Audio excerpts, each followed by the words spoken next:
Hello, Bacho. Let's read this question. So this question is a statement-based question. All right, we have given the four options. और statement one में देखिए क्या लिखा है, Pascal's law is the working principle of the hydraulic lift. Hydraulic lift का जो working principle है Pascal's law है। स्टेटमेंट टू में बोला है pressure is equal to the thrust per area. Thrust per area. Alright, तो देखिए बच्चों इस क्वेश्चन का की कॉन्सेप्ट आप क्या लिख सकते हैं, the key concept of this question Pascal's law ही लिख लीजिए। क्या लिख लीजिए? Pascal's law. ठीक है, Pascal's law will be the key concept of this question. Pascal law देखिए आपको क्या बताती है, पास्कल्स लॉ देखिए हमें बताती है कि देखिए अगर हमारे पास कोई कन्फाइंड लिक्विड है, कोई कन्फाइंड लिक्विड है, और अगर हम उसमें क्या करते हैं, उस पर हम एक्सटर्नल फोर्स लगाते हैं, कोई क्या लगाते हैं, एक्सटर्नल फोर्स लगाते हैं। तो एक्सटर्नल फोर्स लगेंगे तो देखिए प्रेशर आएगा।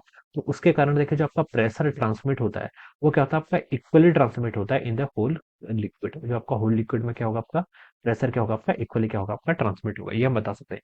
मान लीजिए देखिए यहाँ पर जो क्रॉस सेक्शन है इसका एरिया मान लीजिए आपका A1 के इक्वल है, और यहाँ पर जो क्रॉस सेक्शन है इसका एरिया कितना आपका A2 के इक्वल है। ऑलराइट, और हम यहाँ से बता सकते हैं कि A2 के आपका much much greater than A1 है। ये आपके क्या यहाँ पर से कंडीशन है। ऑलराइट, तो देखिए बच्चों अब आप यहाँ पर क्या लगा रहे हैं, फोर्स लगा रहे हैं। अब आप यहाँ पर से फोर्स लगाते हैं, मान लीजिए F1 फोर्स आप लगाते हैं। तो देखिए जो प्रेशर आएगा, प्रेशर देखिए कितना होगा, प्रेशर हम लिख सकते हैं यहाँ पर आपका प्रेशर रहेगा आपका प्रेशर या किसके इक्वल होगा, आपका फोर्स बाई एरिया। F1/A1 के इक्वल। अब ये जो प्रेशर देखिए आपने इस एंड पे लगाया, ये इक्वली ट्रांसमिटेड हुआ। ये क्या होगा, आपका इक्वली ट्रांसमिटेड होगा पूरे लिक्विड पे। तो यहाँ पर आपका ये प्रेशर आ जाएगा। तो मैं बच्चों बता सकता हूँ कि इस पॉइंट पर देखिए जो आपका फोर्स लगेगा, मान लीजिए उस फोर्स को मैंने F2 बोलते हैं, वो फोर्स कितना होगा देखिए, प्रेशर तो यही है, ठीक है, इक्वल कितना होगा आपका F1/A1 इंटू इस वाले का फोर्स किसके इक्वल होता है, प्रेशर इंटू एरिया। प्रेशर आपका यहाँ पर इतना आ रहा है इंटू इसका खुद का एरिया कितना है, A2। तो ये हो जाएगा।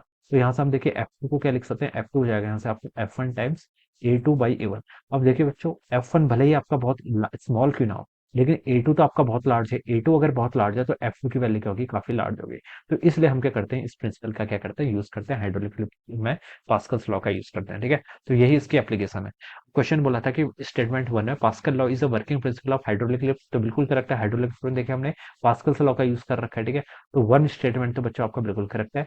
सेकंड है बोला है pressure is equal to thrust per area. तो वही तो है, देखिए प्रेशर किसके इक्वल है, थ्रस्ट क्या होता है, फोर्स पर यूनिट एरिया। ठीक है, थ्रस्ट बोल दीजिए, फोर्स बोल दीजिए, आपका सेम है।